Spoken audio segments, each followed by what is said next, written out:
The JCF can confirm at this time that the main suspect in the gruesome murder of a mother and her 4 children has been charged.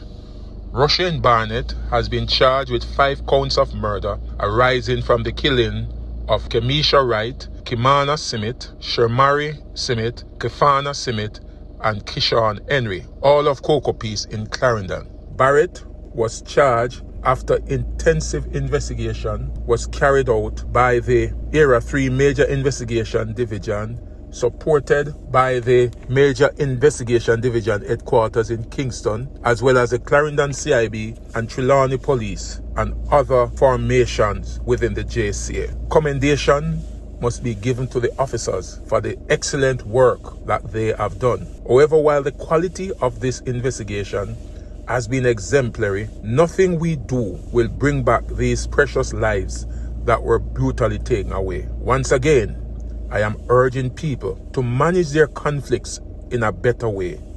Seek the intervention of the police and other community actors before things escalate to violence. Teach them! Hey, yo, hello! Send the message and make it reach them. It's teach them. Right here, Warlord representing. Thank you for watching. Like the video before you go. Please subscribe if you haven't done so. And remember to share the video with your friends and family. And browse the channel for more quality content. Until next time, walk good, my friends. Teach them!